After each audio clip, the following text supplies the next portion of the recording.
So I'd like to introduce you to Glennon Bagsby.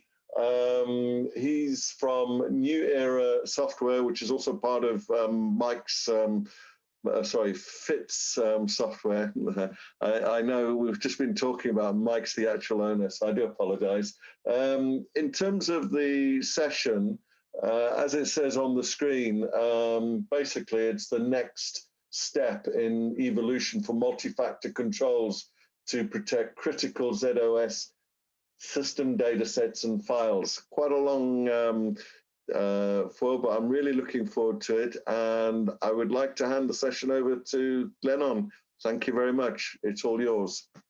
All right, thank you for the introduction, Jeff, and for GSE for arranging this opportunity to put this concept out in front of users around the world. Hopefully you have attendance not only from Europe and UK, but other places. I know some people from North America are looking forward to these sessions and these past 2 weeks. So thank you very much for organizing all this. As Jeff said, what I'm going to talk about today is something that we have seen increase interest in here in North America, and a little bit coming from mainland Europe, which is the idea of taking the multi-factor authorization or controls, however you want to think about this, and doing more with it. And I'm going to talk about this from a different perspective than perhaps you've heard in other sessions this week and in prior conferences. Let's see if I can get this to move now, okay? And the agenda is really going to be simple. It's in 2 parts. The first part, we're going to talk about the why and the where can we use these controls beyond what they're currently being employed for, and the importance of doing that. And then the other thing is, the other part of this will be what capabilities are available today in your ESM products primarily that will let you extend those controls and do more with them, again, in a different perspective, a different time frame. And basically what we're talking about here is most of the time when you think about multi-factor authentication or access rights or controls or whatever, we think about it as something that presents a barrier or some way to keep unauthorized people out of your system. Lock the doors, require different processes in order to get authenticated so that you can get onto the system in order to do your job. And there's different techniques for that. There's different products and services and capabilities. And what we found is that most organizations have implemented some type of policy and strategy to address that. And that's the right and proper thing to do, because this is your first line of defense of people trying to get into your system and do malicious things or find out information or do whatever they're doing. But I did notice that there's a session that was done yesterday. I was not able to attend it, and I hope to catch the recording once it becomes available. But it was done yesterday, and the title of it was "There's no point in a moat if the drawbridge is already open." And the summary of that, as you can read, says basically credential misuse is going on in the industry, and it basically allows the door to be opened if that's going on, and that the organization should aim to improve and strengthen their security processes by looking at MFA and making sure it's as proper and as strong as can be. And whether or not you agree with the first statement that credential misuse is there, that's up to you. I don't know if that's widespread or not the way this is going, but certainly the second part of this is true, which you should always be monitoring, evaluating, testing your MFA procedures and making sure that they're as strong as they can be and as accurate and responsive as they need to be. But again, this is all focusing on keeping people out, keeping people on, if you will, outside what we refer to as outside the wire. So if you think about the controls that exist for MFA, they are out there and looking at people who are trying to get in, whether they be trying to log on through a port or another computer trying to get into your computer, or however you want to think about it. But they're typically MFA procedures are typically aimed at establishing that boundary or those controls when access needs to be either allowed or denied. What we're going to talk about, though, is how we can take the same approach of adding services and functionality and capability to activity done within the wire. So regardless of how they get in, assuming that they've got in because they're authorized to come in or they get in some other way, what can we do once they're in order to ensure that they're doing things properly and at the right time, and that all best practices are being followed and that everyone's aware of what's going on and audit trails are written and all those other kind of things. Now, this is becoming a very interesting topic and a very hot item that we've got a lot of requests for information about, or it's been spoken about in several presentations at different conferences. There's a link at the bottom of this slide to a presentation that won the best of the best presentations at Share in Fort Worth, the last live share that they had, and I think it was repeated again at the virtual share that was done earlier this year. And what it focuses on, as you can tell from the title, it's the enemy within. And it's talking about what risk factors exist once someone gets inside the wire. Now, we've all seen movies and television shows where the first time that someone, or the first thing that someone does when they break into an apartment or they get into the castle or whatever they're going to do, the first thing they're going to do is disable the security systems, or they're going to disable the cameras to record what they're doing. There's some way that they want to turn off the surveillance and make sure that they can move freely. In some cases, someone externally might be aware of that, and it takes them 10 minutes to respond or whatever the time frame is, so that James Bond or Jason Bourne can go do their thing. But the idea is that one of the things that has to happen is they first have to get into the castle or get into the facility and then be able to disable the controls and the security systems that are defined and supported within that particular environment. And there's a link to that. You can go look at that anytime you want. I think the gentleman that gave it at the time he made that presentation was working for CompuWare. But he focuses primarily on what are the risks and what's going on and what you can do to identify the risk. I'm not going to talk much about that at all.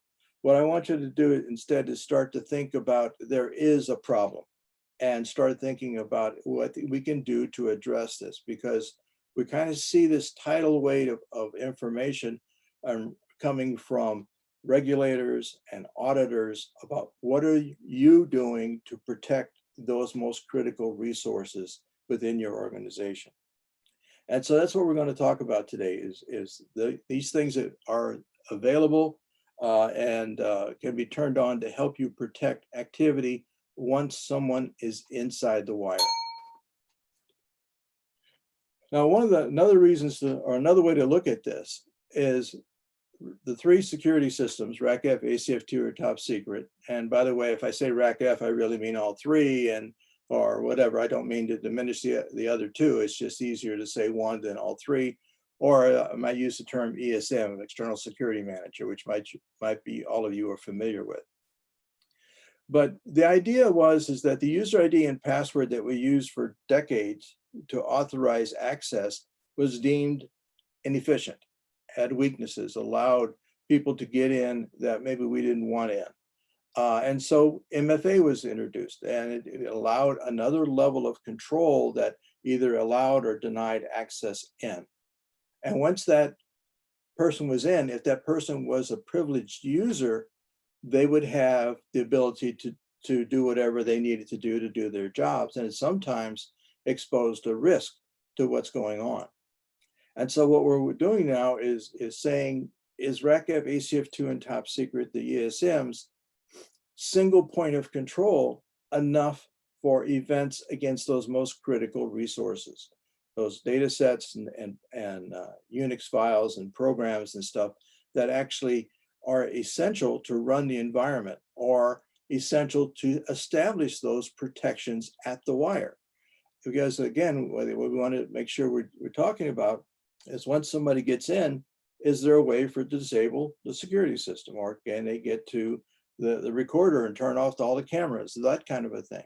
And so that's the thing we want to talk about, is what kind of activity goes on by these privileged users, and is a single point of control and over those activities enough, or do we need to look at repeating what was done for MFA for access and add that to events or functions and capabilities against these more critical data sets and files. And this includes not only people logging on or trying to log on or log into your system, but it also other computer systems who are trying to communicate back to your production environments or your test environments. And how do they do that? How do they come through? What are the ports? What are the port definitions? If someone is inside the wire and has access to those data sets and files and that are out there that control those connectivity points, and they're able to manipulate them freely, then we have a problem. Now, most times when you ask about that, well, people will say, well, look, we've got those locked down. We've got those so that nobody can make changes to them except in an emergency situation or when they're putting on maintenance or whatever. And that's probably the right thing to do, and probably most of you have done that. But the question becomes then that we're hearing from auditors and from regulators and system administrators who have to answer to those people. What are you doing when you open that resource up for a window, whether it be 4 hours, 1 hour, maybe it's 1 hour on Friday morning, or you schedule something. What are you doing to control access at that point in time so that only the one person who's responsible for making that change is making the only change that they're responsible or they're supposed to be doing? Do I have an audit record of it? How do I understand what was done? What kind of notifications are done about what events occurred? What was changed? How was it modified? And can I prove that? And how long does it take before I know that that work was done? Or even attempted, if it was not scheduled to be done, how long does it take before I know that someone is trying to get into that resource and do something to it? So that's the idea of this, is to look at using MFA to help fill that gap about events that occur against your most critical data sets and files that control your environment.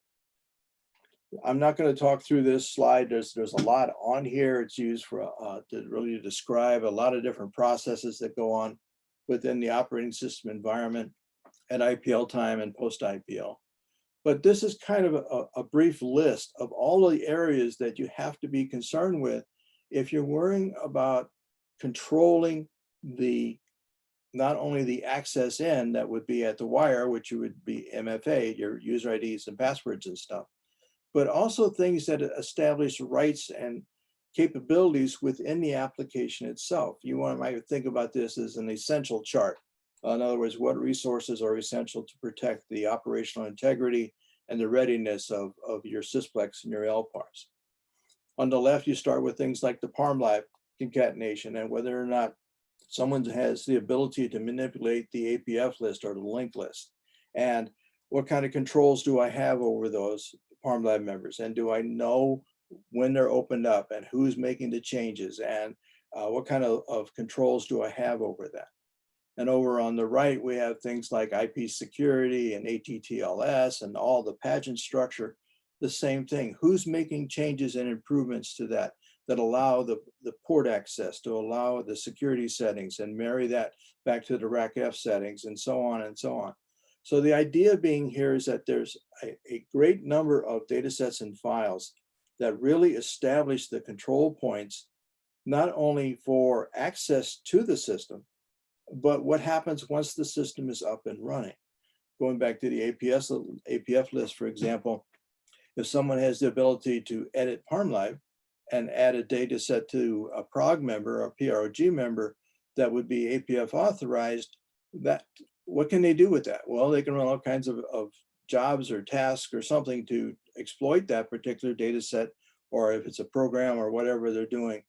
So we need to make sure that when people are inside the wire doing their jobs, that there's more controls over those more essential or critical components than there would be normally with a single factor check, which is your ESMs. So you can think about each one of these little circles and dots and so on being one of these locks on the door. Each one has this responsibility that performs a function. They have to be integrated and balanced. And if there's any problems or changes in there, they basically can open up a port or open up a window. So again, going back to the analogy of using someone breaking in or someone getting inside the wire and disabling part of the security system, that's what we're talking about here. If someone has the ability to go in and change the port assignments or come in and change the APF list and do that and get out without anyone else really knowing about it at the time that they do it, that's opened up an exposure. That's like leaving the window open in your home or not locking the back door when you leave. And each one of these have different levels of importance or critical aspects to what they're protecting. You're thinking again of your home, and you may have a security system at home. Certainly, you got locks on your doors, and you secure that as best you can whenever you go away or at night when you go to bed. But you invite people in. People come in, and whether it be a friend of your children from school that's coming over to play video games or to study or whatever they're going to do, or neighbors or maybe they're contractors, painters and plumbers and stuff. When they come into your home, you want to make sure that your resources and assets are protected, and you do different levels of controls over those. And that's what we're talking about here. For example, you don't leave money laying around when someone comes in a house that you're not real familiar with. So you put it away. You put it in your pocket or in a pocketbook, or you put it in a drawer, but you take it out of sight. You may have a home office where you want to close the door when everyone's over because you don't want anybody going in there and your child playing video games on your work computer or making phone calls to a foreign exchange student in Tokyo or something like that on using your office phone.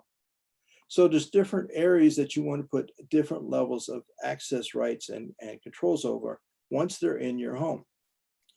Your wife may take, or you may take your jewelry and lock it up into a jewelry box and put that away again in a drawer and secure it. You might want to say, look, this is so important to me, I want to put it in a safe that I've purchased. So I now have a safe and I have a combination to it. And myself and my spouse are the only ones who know the combinations to be able to get into the safe, because I don't want my 5-year-old granddaughter playing dress up with my wife's jewelry. I can take it even further and say, look, these things that I want to protect are so important that I don't want to keep them in the home at all. Instead, what I want to do is have someone else help me protect them. And I take them to the bank and put them in a safety deposit box, or requires 2 people to get it unlocked and have access to it. Those might be things like your grandmother's diamond brooch or your father's medals from your grandfather's medals when they served in the service or whatever. Important papers. But the idea is, if you look at the data sets and files that control the environment, that establish the perimeter controls that are most vulnerable to opening up a risk, what kind of controls do you have over them beyond the single factor that exists or that was already been determined to be inadequate, which is why we did MFA for access to the system in general. Can we use some of those things? Can we incorporate those when acts are being performed against those most critical resources? And so you'd identify those, and then you want to be able to work with that. So let's look at this a little bit and what can be done using the existing security system capabilities that are out there. And this is true again for all 3 of them. They're a little slightly different. I've got some examples here about how we can do this, but think of it in very simple terms. A privileged user is logged on, has come into the system and uses its credentials. They've been verified and they're inside the wire. And what they need to do, or what they want to do, is to change one of those critical resources, to actually update and add something, put on maintenance, remove something, whatever action that they want to do. So the very first thing that we might want to do is to establish a second level of permission, which basically says, all right, what I want to do is say, if this user who's authorized by the security system tries to access the pageant configuration, for example, I want to also add another level of control over that. And I do that first by saying this person has the privilege to get to this data set. So in addition to what the ESM says, I'm granting additional permission, which in fact would deny possibly everyone else from coming in. Now I'm talking about this conceptually here, and it's something that you can implement in different applications. And we've got a sample application that I built to show you a couple of things. But the idea being is that there is capability within the standing ESMs to do this kind of additional permission to go on. So this is beyond the single checks, so that at 5 o'clock, excuse me, maybe 9 o'clock Friday morning, I'm opening it up so that Joe or Betty can get into the system and make the changes that they want. And then I'm going to close it back down. It's opened up for a 2-hour window, and I can set it up so that only Joe or Betty can do this. No one else in their group, no one else on the system, everyone else would be denied except for Joe and Betty for that 2-hour period. And do that within the application. In this case would be edit, but there's different techniques of doing this, and you can set this all up. Now, the way we'd want to establish that is once we'd have to identify the resource, saying this is what we want to protect, and this is the parameters and the individuals that have the right time or the right privilege to do that. Once that's done, then I can ask the security systems to generate for me a one-time pass ticket. You're probably already doing that, or maybe you're already doing that for access, for authorization and logon. You're getting the security systems to recognize who's there, generate out some type of a challenge record or token that goes back to the user and says, if that user knows this value or knows this token and gives it back to me and it matches, I'll let them proceed. That's the challenge that exists. Well, you can do that to this event as well. So as the privileged user logs on and requests the ability to edit the APF list in prog00, you can challenge that. You can say, are you the user that's authorized to do this, and is it in the proper time? And if you are, all right, I'm going to ask the security system to generate out a pass ticket, and that pass ticket will be passed back to the application and held by the application for the challenge to be met. Now, there's a couple different ways we can now communicate that pass ticket back to the user, and we'll talk about that a little bit further when we go ahead here. So the token that's generated by the pass ticket generator is a standard feature within the security product. Again, you may be using it now for at logon time and granting access into the system, but it can be called at any point in time when a transaction is being accomplished. And edit, in my example, is probably the most practical use of it. If someone tries to open a particular data set in edit, or if it's even browse or copy or rename or uncatalog, all those events can be captured and the challenge created. The challenge coming in the form of this pass ticket from the different systems. And it's very easy to set up and enable. And again, all three products support this capability. In RACF, there's some sample commands that I put together to show them.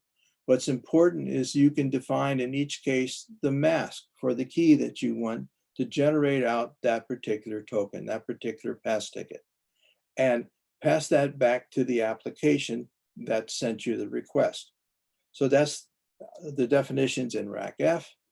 ACF2 is obviously a little bit different, but once again, you can establish the keys, the pattern for the encryption of that particular challenge key, and give them the ability to modify that by the administrator or however you want to do that, and to establish that with an ACF2 environment. And in top secret, it's even simpler. But the idea being is that you're using your external security manager's interface to generate out a one-time single-use pass ticket.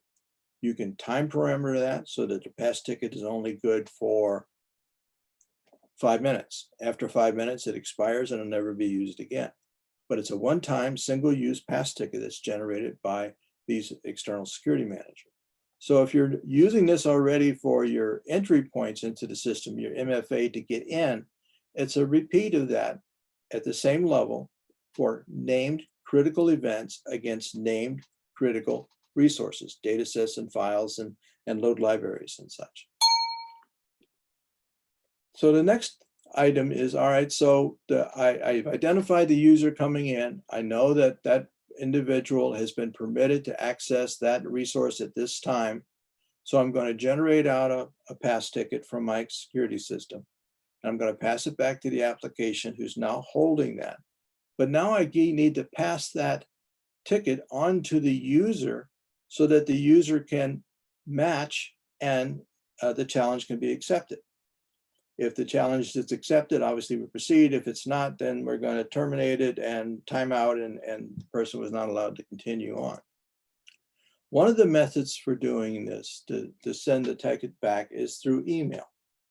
Now, email for some organizations is a problem. They feel it's unsecure, that they can't send much out by email, that they have no control over it, that it really gets to be an issue. And some places even do not allow email off the mainframe at all.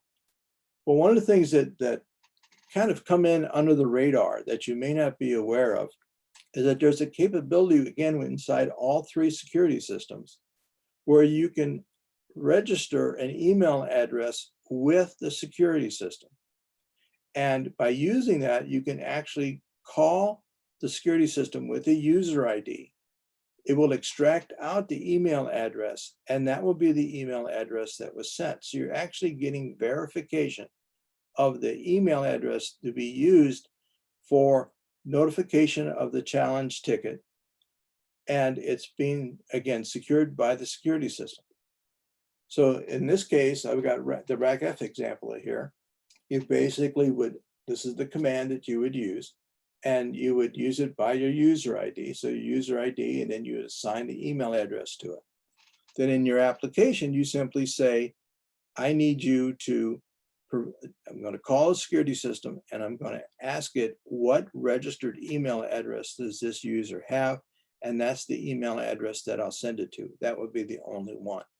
You can then restrict it to where it has to match the right domain name, whatever, so you can't be sending things out to Gmail and everywhere else, but it has to go to wherever the destination is that you establish. So in the application, then you can simply say that I want to permit this user, it's my user ID, and I'm going to use the work address for the email that's registered, in my case, in RACF, for that same user ID. That's who's going to get the email notices of those pass tickets, and have the ability then to supply those back to the application in order to meet the challenge. So what this gets translated into is the second line, which is my actual email address. And it can be parameterized with start, date, and time, and a whole bunch of other things, day of the week and day of the month, and all kinds of other controls that you can establish inside the application. But the idea being is that I'm using the security system to validate the target email address for that particular request or that particular challenge. In addition to that, I can go ahead and set this up so that I can even add another level of control over that challenge. So I can have the pass ticket sent back to the requester, and it would be in my inbox or on my phone if I wanted to do it that way. But the idea being is that the token is passed directly back to the requester on a different device in a different way that then has to be matched at the point of challenge. Or I can say, no, what I want to do instead is to go ahead and send that token to my lead or to the supervisor or to a colleague, so that a second person has to get involved with that. So I can either send it to both of them, or I can send it just to the other individual. So in other words, what I'm saying is that, all right, I've tried to do something. I've been challenged. A pass ticket has been generated out. And what I want to do is make sure that the lead or the supervisor is aware that this request has been made. So the token is going to go to that individual. And that individual then has to communicate back to the original requester and give them that token value or that pass ticket value. That requires a second individual to be part of it. So much like taking your most valuable things to the bank and put them in a safety deposit box or a lock box, where it requires now another individual to assist you in granting access to that valuable resource, whatever it may be. You can implement that in here as well. And you can actually set up multiple designations of those kind of individuals who get the copy of the token, either with you or instead of, but they have to then communicate that back to the individual user, possibly. This can also allow for notification back. If you enable the email functions, you can also post-process the event and send out notifications that the event occurred. So not only again, we see it on the beginning, which says, this is the ticket you need to satisfy the challenge. But then after the event has occurred, the edit has been done or the rename or the uncatalog or whatever the action was, then it can go ahead and send off another email saying that that task has been completed and you can close off that ticket. Everything is done. So the idea of this is to use these facilities that exist to help you set up additional controls against, again, activity in these more critical data sets and files. In my example here, I've just put this up. This is what the user would see. So for example, I would open up a data set for edit. And if that data set had been identified as one of the critical ones, and I've been allowed as a user to access that resource, then the first screen on the left would be, I would get this screen up in my 3270 session saying, give me the token that was sent to you. And that token would have been sent back again, potentially to my email or to my phone.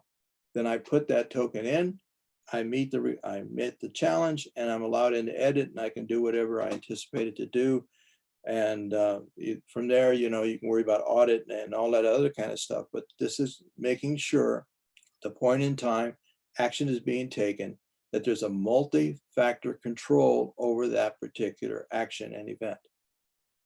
The window on the right is if the token was sent to another party, to my lead or to my manager, and that person then communicates the token to me.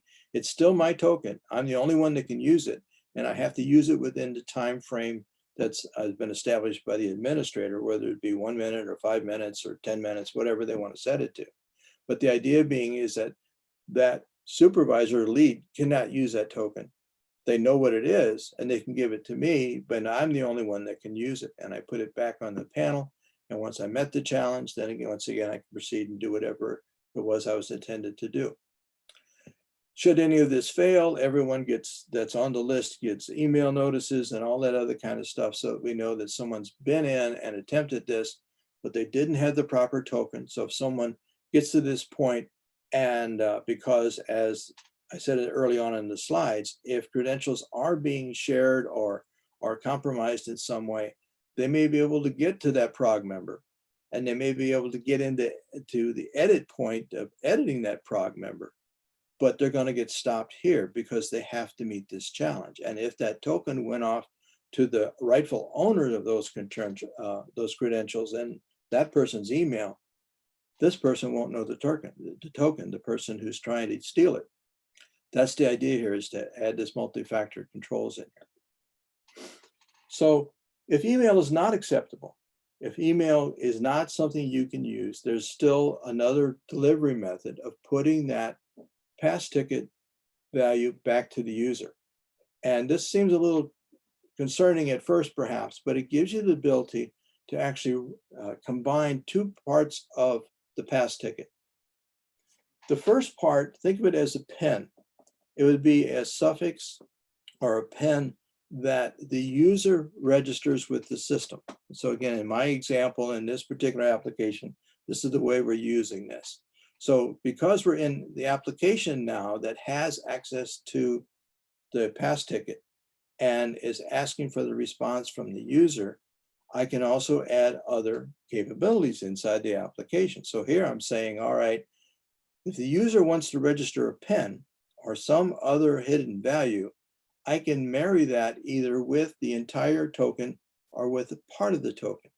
So in my case, I would have registered a 4-digit PIN, and I'm the only one that knows it, and it's encrypted and stored in the application, and no one else can see it. No one else knows what it is.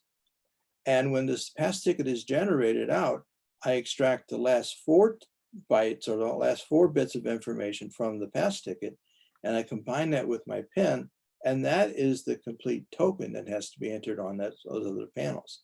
So I'm still using the ESM to generate out the pass ticket to create the challenge for the person that met all the other criteria. But now there's one more level. There's one more step here that says, okay, the only person that can actually ever put that PIN in or the token in has to know part of it themselves, and the other part is generated by the system. Combining those two together satisfies the requirement and gives you the ability to generate out the complete token, meet the challenge, and allow the user to proceed and go forward. So kind of begin to summarize this. The whole idea of this presentation and discussion was to get you to think about how you can take the disciplines and the rules and the controls that were established that keep people out of your system, to focus them internally. So when people are inside your system, inside the wire, as I've been saying, to know what they're doing against the most critical resources. You're not going to turn this on for everyday data sets in your JCL libraries and things like that. But certainly those more critical data sets and files that I mentioned before on this chart and a whole bunch of others that you may have in your environment, you might want to start thinking about that. You might want to worry about which areas are being affected most by outside people that you've had to allow in, contractors, temporary employees, maybe junior people, or you want to, that may come in and have been granted access rights and been granted rights by the ESM, RAC FACF2, and Top Secret to be able to do their jobs. But there's some things I really wish they wouldn't touch, or where they wouldn't play around with, they wouldn't have access to. And you can do this very easily yourself by extending the controls over those security products without necessarily going to the security administration people and asking them to establish those additional groups, those additional controls and different lists of users and so on.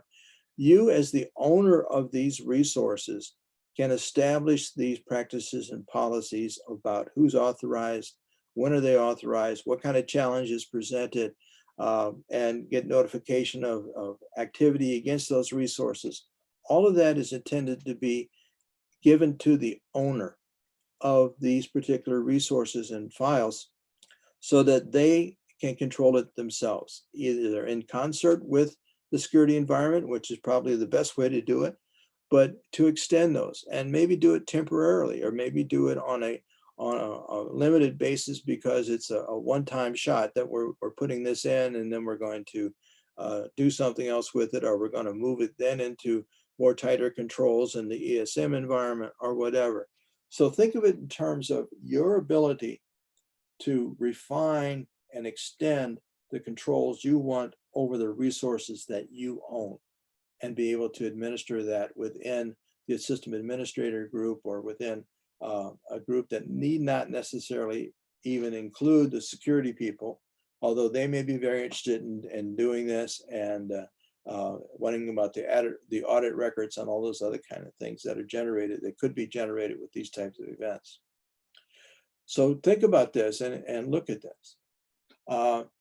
Maybe start building a list of what are your most critical resources, what are my most critical data sets and files that it may wish to protect in this way. Well, I've tried to time this so I had about 45 minutes of presentation time, and I'm almost there. I will entertain any questions or comments if someone has any. Unmute your phone and speak up. I'll be glad to answer them. This is my contact information. You can see my name's, again, Glenn Bagsby. I'm from New Era Software, and we work very closely and have for many years with Fitz Software. You can contact them directly as well and arrange for a more in-depth conversation about this issue and what's being done about it by ISVs like ourselves and others who are starting to look at this and starting to address this as a requirement, again, because we're getting asked about it from system administrators who have to give the answers back to the regulators and the auditors about what are you doing now that you're keeping out all the bad people, what are you doing to protect those people that do get in? And again, that link that I showed you on one of the early slides to that presentation, it's very, I suggest you go look at that. It's got a lot of concerns and risks and things that you might want to look at. You may or may not agree with, but it's out there and it's something that has some valuable information in it. So I'm going to conclude my part of the presentation today. I thank you all for attending and listening to me. Obviously, please do your evaluation forms. Again, this was session 1AX. Fill that out and send it in. And I'll be glad to entertain all your feedback and suggestions about this presentation, as I'm sure GSE would be as well. And again, remember the charities and participate in that if you're willing to do so and make a difference in someone's lives. At the same time, let me wish all of you stay healthy, stay safe, stay masked, whatever you need to do to stay away from COVID, please do that as well. All right, so that's the end of my part of the presentation. I don't know, Jeff, if you're listening or not, or if you have any words of conclusion here, but thank you all for attending. Yeah, Glenn, I'm on, and I've got to say, fantastic presentation, very clear, and I learned a lot from it. I also appreciate that you guys, and I know one or two people in the audience are stateside, so you guys have crawled out of bed very early to be here. So I really commend and thank you. Just a couple of other things. This stream, no surprises, was actually sponsored by Fit Software, and Fit Software is one of the sponsors. In fact, I do know that Mike Fitzgerald is actually is in the audience. So Mike, a big thanks for your sponsorship for GSE and also this stream. So much appreciated. And then just a little finer point on the charities. Mark Wilson mentioned on one of his keynote speeches that if you put more than £100 or dollars, he will mention you at the end. So that there's another little bit of incentive if you want to add to it. I cannot believe we've got no questions at all. I'm just leaving in a few moments, but I know that it must have been a good presentation because you started off with 22 people and we have currently 19 people still in the room. So a good job, Benon, and I really thank you for putting this together and also crawling out of bed early to be here. So there are no more questions. So I'm going to give everybody's time back and I'm going to bring this session to a halt and just say thank you very much and have a good day. Cheers. Goodbye, everyone.